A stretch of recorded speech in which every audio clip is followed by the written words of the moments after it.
اعوذ باللہ من الشیطان الرجیم بسم اللہ الرحمن الرحیم الحمد للہ رب العالمین والصلاة والسلام علی اشرف الانبیاء والمرسلین وآلہ الطیبین الطاہرین المعصومین۔ بسم اللہ الرحمن الرحیم۔ اللہم ارزقنی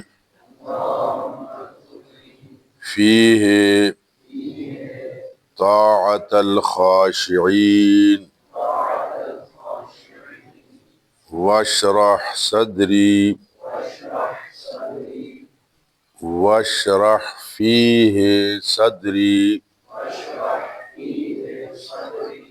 بإنابت المخبتین بأمانک یا امان الخائفین۔ اے اللہ، اے میرے معبود، مجھے خاشع یعنی عاجزی کرنے والوں، خضوع کرنے والوں کی سی اطاعت نصیب فرما، خاشعین کی سی اطاعت کرنے کی توفیق عطا فرما۔ واشرح فیہ صدری، آج کے دن میں میرا سینہ کھول دے، وسعت پیدا کر دے، تنگی دور کر دے۔ بإنابت المخبتین، وہ لوگ جو تیری طرف جھکنے والے ہیں، جو تیرے دلدادہ ہیں، ان کے طرح مجھے بھی اپنی طرف رجوع کرنے کے لیے میرے سینے کو کھول دے۔ اپنی امان کے ساتھ اے خوف زدہ لوگوں کی امان۔ صلوات بر محمد و آل بیت محمد۔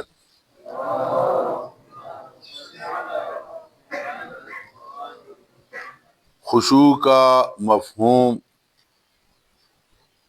دل کی وہ کیفیت جس میں انسان اللہ کی عظمت کے سامنے جھک جاتا ہے۔ رکوع و سجود میں عاجزی عارضی ہوتی ہے ظاہری ہے، عاجزی ظاہری، عارضی نہ ظاہری ہے۔ باطنی عاجزی دل میں ہوتی ہے، دل کے ساتھ ہوتی ہے۔ اسی لیے جو لوگ ریاکارانہ طور پہ نماز پڑھتے ہیں ان کی نماز قبول نہیں ہے۔ کیوں؟ کہ دل سے ان کے اندر وہ اطاعت اور عاجزی نہیں ہوتی۔ عرض کیا تھا سورہ مومنون کی آیات، اس میں ارشاد ہوتا ہے قد افلح المومنون الذین هم فی صلاتهم خاشعون، بے شک وہ مومن فلاح پانے والے ہیں، کامیاب ہیں، جو اپنی نماز میں خشوع کرتے ہیں، خشوع و خضوع سے اپنی نماز کو بجا لاتے ہیں۔ ان رسول اللہ صلی اللہ علیہ وآلہ وسلم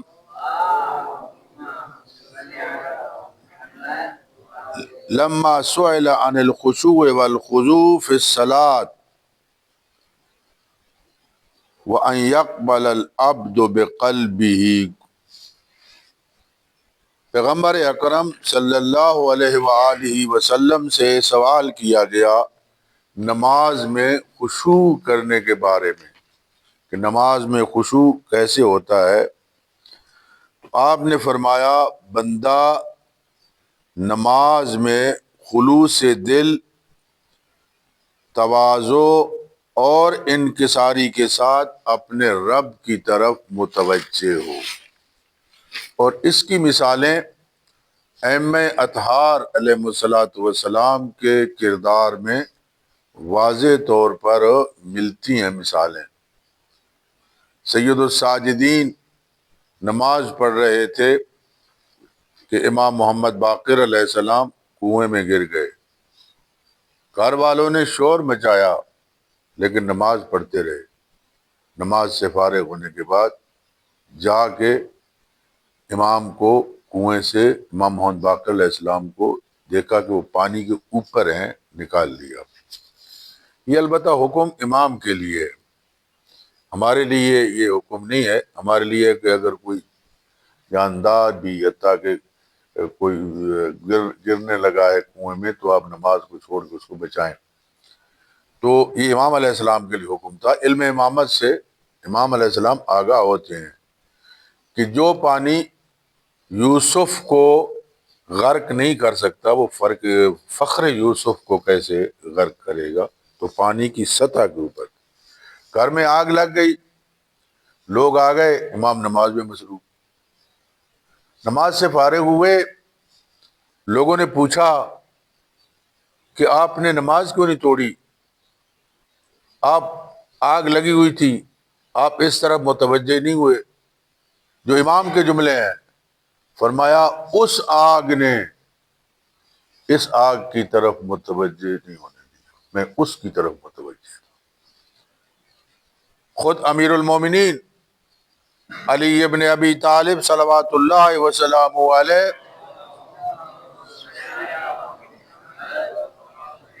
پائے اقدس میں تیر لگا ہوا ہے، لوگ نکالنے کی کوشش کر رہے ہیں، حضرت کو درد ہو رہا ہے، پیغمبر اکرم فرماتے چھوڑ دو، چھوڑ دو، میرے بھائی کو اذیت نہ دو، نماز کا انتظار کرو۔ جب علی ابن ابی طالب نماز کے اندر مصروف ہوں تو پھر جا کے وہ تیر نکال لینا۔ امیر المومنین نے نماز شروع کی، لوگ آئے، نکال لیا۔ پہلے درد ہو رہا تھا، اب توجہ اللہ، خشوع اتنا ہے کہ اس کی طرف متوجہ نہیں ہوئے، اپنے مالک کی طرف متوجہ ہے۔ امام موسیٰ کاظم علیہ الصلوۃ والسلام نماز پڑھ رہے تھے، راستہ تھا، امام ابو حنیفہ وہاں سے گزرے اور دیکھا کہ راستے میں نماز پڑھ رہے ہیں۔ کچھ سوالات بھی ہوئے، البتہ وہ ابھی مناسبت نہیں ہے۔ جا کے شکایت کی امام صادق علیہ السلام سے کہ آپ کے فرزند راستے میں نماز پڑھ رہے تھے، آگے سے لوگ گزر رہے تھے۔ امام نے فرمایا خود آپ ان سے پوچھ لیں، بچے تھے امام ابھی، پوچھ لیں۔ امام علیہ السلام نے فرمایا خدا ہماری شہ رگ سے زیادہ ہمارے قریب ہے، یہ ان لوگوں کے لیے حکم ہے کہ جہاں ان کے درمیان اور خدا کے درمیان بندے حائل ہو جاتے ہیں، ہم وہ ہیں کہ جن کے درمیان اور خدا کے درمیان کوئی بندہ حائل نہیں ہو سکتا۔ ہماری توجہ اس قدر اس مالک حقیقی کی طرف ہوتی ہے کہ کوئی دوسری شے ہمیں اس سے توجہ سے ہٹا نہیں سکتا۔ فرمایا معصومین علیہ الصلوۃ والسلام جب نماز کو ادا کرتے تھے تو کاملاً توجہ اس طرف ہوتی تھی۔ نبی کریم صلی اللہ علیہ وآلہ وسلم فرماتے ہیں لا صلاۃ لمن لا یتخشی فی صلاتہ، اس شخص کی نماز ہی نہیں ہے جو نماز کو خشوع و خضوع سے نہیں بجا لاتا، جس کی توجہ عام طور پہ لوگ سوال کرتے ہیں کہ نماز میں خیالات آ جاتے ہیں، ہم کیا کریں، کیسے بچیں؟ علماء نے جو ایک طریقہ بتایا ہے، دو چیزیں ہیں، وہ آگے آئے گا بھی صحیح، ابھی میں عرض کرنے والا ہوں کہ اگر انسان متوجہ ہو کہ میں کس کے سامنے کھڑا ہوں، میں کس سے ہم کلام ہو رہا ہوں، میرا مخاطب کون ہے، تو یقیناً اس کے اندر تواضع اور خشوع پیدا ہو جائے گا۔ میں آپ کو ایک مثال دیتا ہوں۔ آپ سے کہا جاتا ہے کہ آپ استاد کے سامنے 2 رکعت نماز پڑھیں۔ اب جو نماز آپ استاد کی غیر موجودگی میں پڑھتے ہیں، وہ جب استاد کی موجودگی میں پڑھیں گے تو یقیناً ان 2 نمازوں میں فرق ہوگا۔ جو آپ استاد کے سامنے پڑھیں گے اس میں توجہ زیادہ ہوگی، اور اگر یہی نماز آپ کو اپنے مجتہد مثلا آیت اللہ العظمی سید علی سیستانی مدظ اللہ العالی کے سامنے پڑھنی پڑے، تو آپ کتنی توجہ سے نماز پڑھیں گے۔ آیت اللہ العظمی سید علی سیستانی مرجع ہیں، عالم ہیں، ہم ان کی تقلید کرتے ہیں، لیکن نہ ہماری زندگی ان کے ہاتھ میں ہے، نہ موت، نہ رزق، نہ صحت، یہ ان کے قبضہ قدرت میں نہیں۔ ہم جس کے دربار میں کھڑے ہیں سب کچھ اسی کے ہاتھ میں ہے۔ اگر وہ معرفت ہو تو انسان اس طرف متوجہ ہوگا۔ اور دوسرا طریقہ جو بتایا، آپ جو الفاظ پڑھ رہے ہیں ان کی طرف متوجہ ہوں، جو آیات پڑھ رہے ہیں، سورتیں پڑھ رہے ہیں، ان میں جو الفاظ ہیں، مثلا غالباً یہ روایت میں بھی ہے، آپ رکوع میں ہیں، آپ گردن جھکائے ہوئے ہیں، سبحان ربی العظیم و بحمدہ پڑھ رہے ہیں، اب آپ کی گردن یوں سامنے ہے۔ اگر آپ کے ذہن میں یہ تصور ہو، آپ جھکے ہوئے ہیں، خشوع کی حالت میں ہے، آپ کا جسم خشوع کی حالت میں ہے، پروردگارا اگر تیرے راستے میں یہ گردن کٹ بھی جائے تو میں اس میں دریغ نہیں کروں گا تیرے راستے میں۔ اگر انسان سجدے کی حالت میں یہ تصور کرے، جیسا روایات میں بھی آتا ہے، پروردگارا اگر یہ زمین مجھے اجازت دیتی اور نیچے جانے کی تو میں تیرے حضور اور جھک جاتا۔ اور ائمہ اطہار علیہ الصلوۃ والسلام کی پوری زندگیاں ان کو اگر دیکھیں، میزان الحکمت میں اکثر ائمہ کی نماز کا اختصار کے ساتھ ذکر ہوا، میں 1-2 کا فقط ذکر کرتا ہوں۔ خود پیغمبر خاتم جب نماز کے لیے کھڑے ہوتے تو چہرے کا رنگ تبدیل ہو جاتا، اور مولا امیر کی کیفیت کیا تھی کہ جب نماز کھڑے ہوتے تھے تو ایسے معلوم ہوتا تھا جیسے ایک دیوار ہوتی ہے یا ایک ستون ہوتا ہے جس میں کوئی حرکت نہیں ہوتی تھی، بے حس و حرکت گویا کہ۔ بسا اوقات میزان الحکمت میں لکھا ہوا ہے کہ بسا اوقات اس قدر بے حرکت اور سکون ہوتا تھا کہ کوئی پرندہ سر پہ بیٹھ جاتا تھا، گویا حرکت نہیں ہوتی تھی۔ دائم الاسلام کتاب ہے، اس میں میزان الحکمت نے دائم الاسلام کے حوالے سے لکھا ہے۔ امام زین العابدین علیہ الصلوۃ والسلام کا میں بتا چکا ہوں کہ جب وضو کرتے اور رنگ چہرے کا تبدیل ہو جاتا، نماز میں آپ کا جسم کے اندر لرزہ پیدا ہو جاتا۔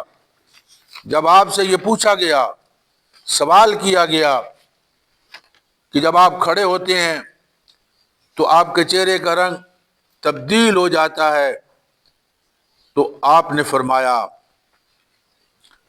کیا تمہیں معلوم نہیں میں ایک عظیم شہنشاہ، عظیم بادشاہ کے سامنے کھڑا ہوں، اپنے عظیم مالک کے سامنے کھڑا ہوں.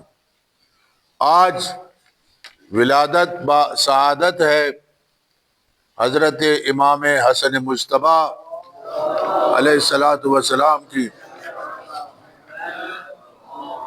اور امیر المومنین علی ابن ابی طالب اور سیدہ طاہرہ کے گھر آج پہلی خوشی ہے امام علیہ السلام کی ولادت با سعادت کی. اہل بیت خوش ہیں، پیغمبر خاتم خوش ہیں. خود پیغمبر خاتم نے کان میں اذان و اقامت کہی، اور پیغمبر خاتم نے خود نام رکھا اور عقیقہ کیا 7ویں دن.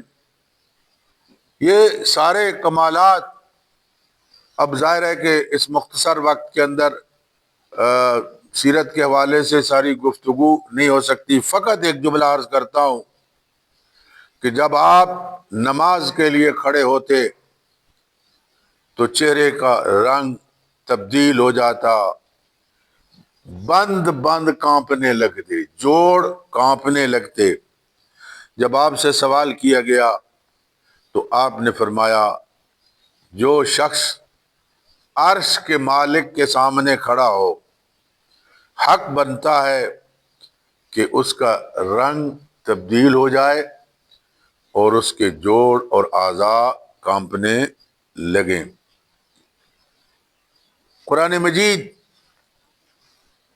سورہ حدید کے اندر ارشاد ہوتا ہے الم یعن للذین آمنوا ان تخشع قلوبہم لذکر اللہ، کیا ابھی وہ وقت نہیں آیا کہ صاحبان ایمان کے دل اللہ کے ذکر کے سامنے جھک جائیں، اس کے لیے نرم ہو جائیں. وَيَخِرُّونَ لِلْأَذْقَانِ يَبْكُونَ وَيَزِيدُهُمْ خُشُوعًا، فرمایا وہ منہ کے بل گر پڑتے ہیں اور روتے ہیں. اللہ کے لیے ان کا خشوع بڑھ جاتا ہے جب سجدے کی حالت میں ہوتے ہیں. کئی خود ائمہ کے بارے میں بھی اور ہے کہ سجدے کی حالت میں اس قدر گریا کرتے کہ وہ زمین آنسوؤں سے وہ تر ہو جاتی. یہ خشوع و خضوع اس میں زیادہ ہو جاتا. امام جعفر الصادق علیہ السلام سے ایک صحیح روایت ہے،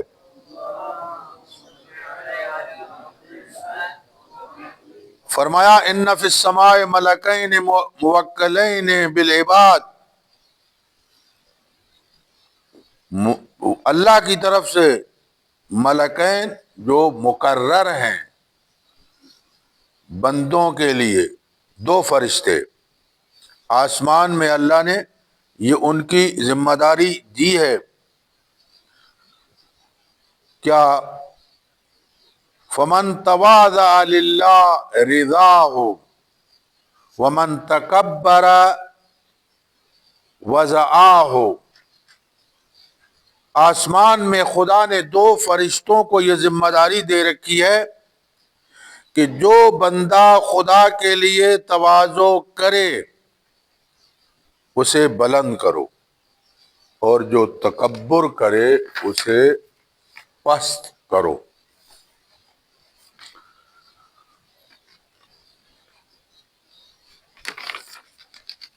دوسرا عنوان واشرح فیہ صدری بانابۃ المخبتین، میرے سینے کو کھول دے اپنے طرف جھکنے والے والوں کی طرح میرا سینہ جیسے ان کا سینہ کھولا۔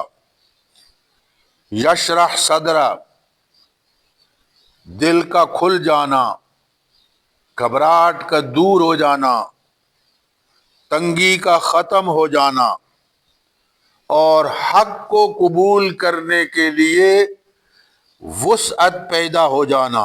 یشرح صدرہ کا معنی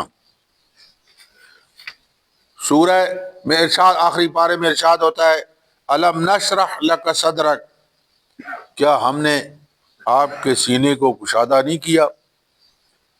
یعنی سینہ کشادہ ہوتا ہے معارف الہی، حقائق ملکوتی کے لیے۔ ان حقائق کو بذریعہ وہی اس طرح درک کرنا جیسے اپنے وجود کو درک کیا جاتا ہے۔ اس کے بعد سکون اور اطمینان حاصل ہوتا ہے۔ فَمَن يُرِدِ اللَّهُ أَن يَهْدِيَهُ يَشْرَحْ صَدْرَهُ للإسلام وَمَن يُرِدْ أَن يُضِلَّهُ يَجْعَلْ صَدْرَهُ ضَيِّقًا حَرَجًا كَأَنَّمَا يَصَّعَّدُ فِي السَّمَاءِ، جسے اللہ ہدایت دیتا ہے اس کا سینہ اسلام کے لیے کشادہ کر دیتا ہے، اور جسے گمراہ کرنے کا ارادہ رکھتا ہے اس کے سینے کو تنگ کر دیتا ہے۔ گویا کہ وہ آسمان کی طرف جا رہا ہے، یہ جس طرح آسمان کی طرف جانا مشکل ہے، حقائق کو اپنے دل میں لینا اتنا اس کے لیے مشکل ہوتا ہے۔ جو انسان ہدایت کی اہلیت رکھتا ہے، نفس کی طہارت کا حامل ہے، اور جس کے پاس حق کو قبول کرنے کے لیے ظرف موجود ہوتا ہے، اللہ ایسے شخص کے سینے کو وسیع کر دیتا ہے، اور جس کے شامت اعمال ہوتے ہیں، برے اعمال انجام دیتا ہے، اللہ اسے گمراہی میں چھوڑ دیتا ہے اور وہ وسعت ظرف سے محروم ہو جاتا ہے۔ اب کوئی بات بھی وہ حق کی سنے گا اس کا دم گھٹنے لگے گا، وہ ایسے معلوم ہوگا جیسے وہ بلندی کی طرف وہ جا رہا ہے۔ یہ وسعت صدر، وَهَذَا صِرَاطُ رَبِّكَ مُسْتَقِیمًا، یہ آپ کے رب کا سیدھا راستہ ہے۔ یہ اسلام جس کے لیے مومن کا سینہ کشادہ اور غیر مومن کا سینہ تنگ ہو گیا ہے، یہ صراط مستقیم ہے۔ مومن کا سینہ صراط مستقیم کے لیے وسیع ہو جاتا ہے۔ رب اشرح لی صدری ویسر لی امری واحلل عقدۃ من لسانی یفقہوا قولی واجعل لی وزیرا من اہلی ہارون اخی اشدد بہ ازری واشرکہ فی امری کی نسبحک کثیرا ونذکرک کثیرا انک کنت بنا بصیرا۔ یہ دعا حضرت موسیٰ علیہ السلام کی ہے۔ ترجمہ آپ لوگ جانتے ہیں کہ موسیٰ علیہ السلام نے اپنے پروردگار سے دعا مانگی۔ اس کو میں اگلی روایت میں اس کی وضاحت بھی ہو جائے گی۔ اسماء بنت امیس روایت کرتی ہیں، اور اس کو تفسیر در منصور کی جلد نمبر 4 میں بھی اس کو لکھا گیا ہے کہ میں نے رسول خدا کو یہ کہتے ہوئے سنا، خداوندہ میرے بھائی موسیٰ نے تجھ سے سوال کیا تھا، رب شرح لی صدری، خدایا میرے سینے کو کھول دے، میرے اس امر نبوت کو آسان کر دے، میری زبان کی واحلل عقدۃ من لسانی، میری زبان کی گرہ کو کھول دے، یفقہوا قولی، تاکہ یہ لوگ میری بات کو سمجھ سکیں، اور میرے اہل میں سے میرے بھائی ہارون کو میرا وزیر بنا، واجعل لی وزیرا من اہلی ہارون اخی اشدد بہ ازری، ان کے ذریعہ میری کمر کو مضبوط کر، واشرکہ فی امری، اور ان کو میرے امر میں شریک کر۔ پس پروردگارا تو نے جواب دیا ان قریب تیرے بازو کو تیرے بھائی سے مضبوط کریں گے اور تم دونوں کو غلبہ دیں گے، پس لوگ تم دونوں پر غلبہ نہ پا سکیں گے۔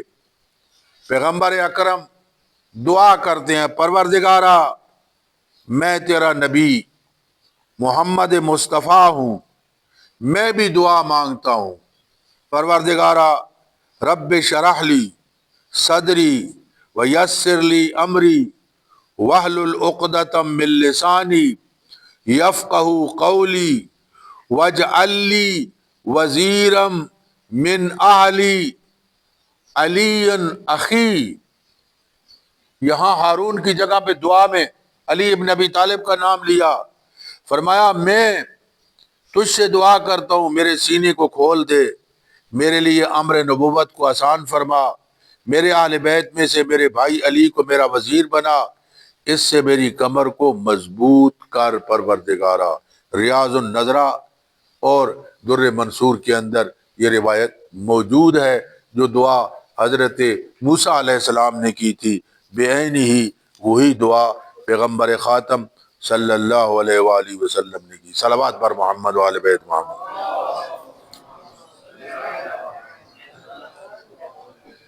انابت کا معنی لوٹنا، رجوع کرنا، بار بار اللہ کی طرف متوجہ ہونا۔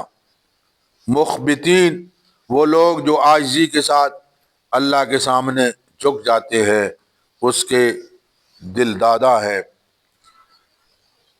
فَإِلَٰهُكُمْ إِلَٰهٌ وَاحِدٌ فَلَهُ أَسْلِمُوا وَبَشِّرِ الْمُخْبِتِينَ، تمہارا معبود ایک ہی ہے، اس کے آگے سر تسلیم خم کرو۔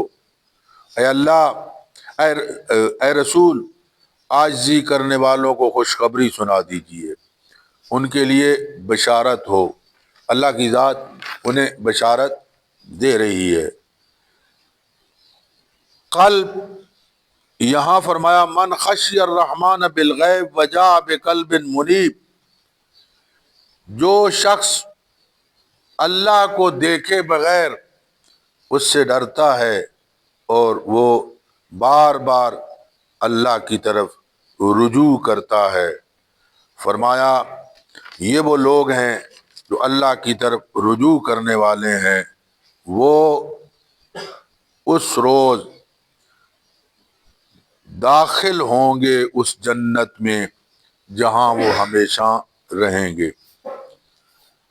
اور ارشاد ہوتا ہے اللہ تم ایسے شخص کی اطاعت نہ کرو جس کو دل سے ہم نے اپنی یاد کو بھلا دیا ہے، اور وہ شخص غافل ہے۔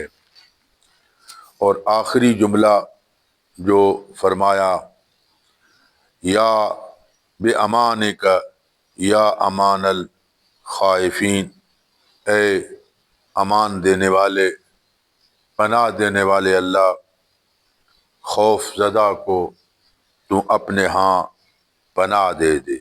خوف کس کا؟ گناہوں کا، آخرت کا، اعمال کی عدم قبولیت کا۔ پروردگارا یہ لوگ خوف اور شوق میں ہمیں پکارتے تھے، ہمارے لیے خشوع کرنے والے تھے۔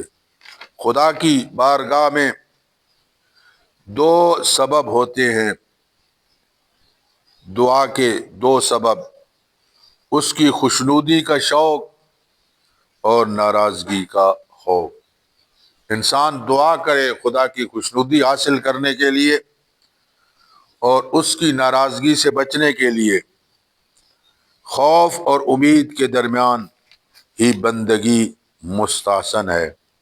اے اللہ تو ہی ڈرنے والوں کو پناہ دینے والا ہے، تیری پناہ ہی اصل امن ہے اور تیری رحمت ہی اصل سکون ہے۔ آج کی دعا کا خلاصہ یہ بنتا ہے کہ نماز میں حضور قلب پیدا کرو جس سے خشوع و خضوع ہو۔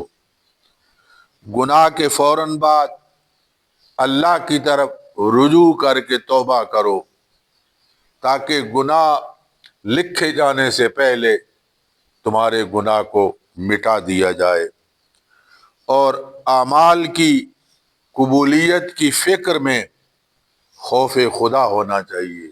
میں نماز تو پڑھ رہا ہوں، میں قرآن تو پڑھ رہا ہوں، میں روزہ تو رکھ رہا ہوں، کیا وہ شرائط پورے موجود ہیں کہ اللہ میرے عمل کو قبول کرے؟ اور دعا یہی کرنی چاہیے کہ پروردگارہ ہماری یہ کوشش زحمت اس کو اپنے دربار میں قبول فرما۔ وآخر دعوانا ان الحمدللہ رب العالمین وصلی اللہ علی محمد وآلہ الطیبین الطاہرین المعصومین۔